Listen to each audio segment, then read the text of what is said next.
আসসালামু আলাইকুম। কেমন আছেন সবাই? আশা করি ভালো আছেন। আল্লাহর রহমতে আমিও ভালো আছি। আজকে আপনাদের সাথে তৈরি করে দেখাবো চিকেন নুডলস রেসিপি। আমি কিভাবে বাসায় চিকেন নুডলস তৈরি করি সেটাই আপনাদের সাথে আজকে শেয়ার করব। এটা বাচ্চাদের টিফিন বা ঈদে আপনারা এটা তৈরি করতে পারেন। তো চলুন দেখে নেওয়া যাক। আমি এখানে ম্যাগি নুডলস নিয়ে নিয়েছি 3টা, আর তার সাথে নিয়ে নিয়েছি চিকেন আমি বুকের মাংসগুলো নিয়েছি।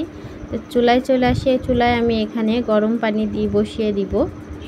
এখানে প্রথমে আমি পানিটা দিয়ে দিচ্ছি। পানিটা গরম হয়ে আসলে তারপরে আমি নুডলসগুলো এক এক করে ছেড়ে দিব।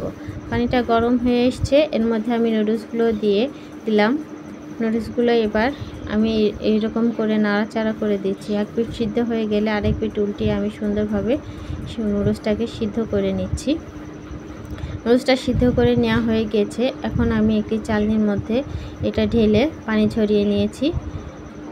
এবার চুলায় আবার প্যান বসিয়ে দিয়ে দিয়েছি কিছুটা পরিমাণ তেল। এখানে 2 চামচ মতো তেল হবে।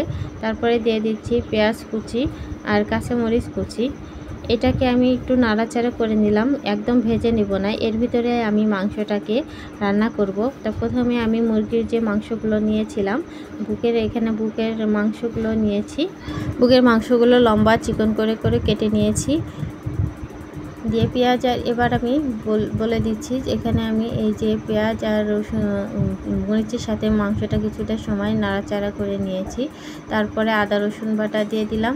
দেওয়ার পরে এটাকে আমি আবার নাড়াচাড়া করে নিচ্ছি। মাংস থেকে যে জল বের হয়েছে পানিটা, এতেই মাংসটা সিদ্ধ হয়ে যাবে, কারণ মুরগির মাংস সিদ্ধ হতে বেশি সময় লাগে না। তারপর এর মধ্যে দিয়ে দিচ্ছি গোলমরিচের গুঁড়া, দিয়ে দিচ্ছি পরিমাণ মতো লবণ আর সয়া সস। এই উপকরণগুলোকে দিয়ে আমি মুরগির মাংসটাকে সুন্দরভাবে রান্না করে নেব। মুরগির মাংসটাকে একটু মাঝারি ফ্লেমে রেখে রান্না করে নিতে হবে, তা না হলে জুসিনেসটা থাকবে না, মাংসটা হার্ড হয়ে যাবে।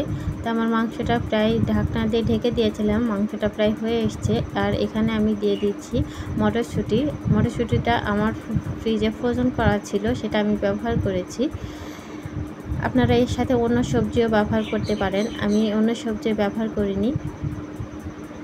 তারপরে দিয়ে দিচ্ছি এর মধ্যে 1 প্যাকেট যে নুডলসের মশলা ছিল, সেই মশলাটা 1 প্যাকেট এর মধ্যে এখন দিয়ে দিচ্ছি। আর তাছাড়া মশলা আরও অ্যাড করব, সেটা পরে। এবং মাংসটাকে আমি সুন্দরভাবে মশলার সাথে মিশিয়ে নিচ্ছি। তারপর দিয়ে দিচ্ছি সিদ্ধ করা নুডলসটা। মাংসটাকে কিন্তু আমার এই পর্যায়ে সিদ্ধ হয়ে গিয়েছে। তারপরে আমি মটরশুঁটিটাকে দিয়ে কিছুক্ষণ রান্না করে তারপরে এবার নুডলসটাকে অ্যাড করছি। নুডলসটাকে দেওয়ার পর এরকম আলতোভাবে আমি সুন্দরভাবে মিশিয়ে নিচ্ছি।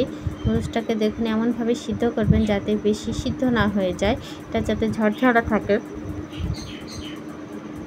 এরপর যে বাকি আরও 2 প্যাকেট মশলা ছিল সেটা আমি ব্যবহার করছি, এর মধ্যে দিয়ে দিলাম।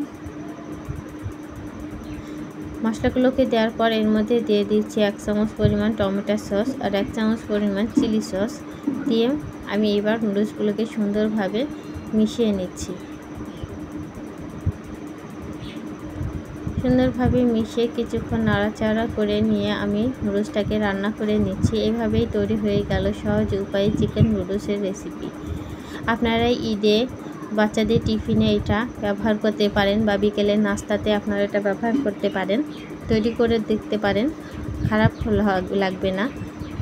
তো আমার এই ফুল রেসিপিটি দেখে আমার পাশে থাকবেন, লাইক কমেন্ট শেয়ার ও সাবস্ক্রাইব করবেন। তাহলে আজকে এখানেই বিদায় নিচ্ছি। আল্লাহ হাফেজ। আসসালামু আলাইকুম।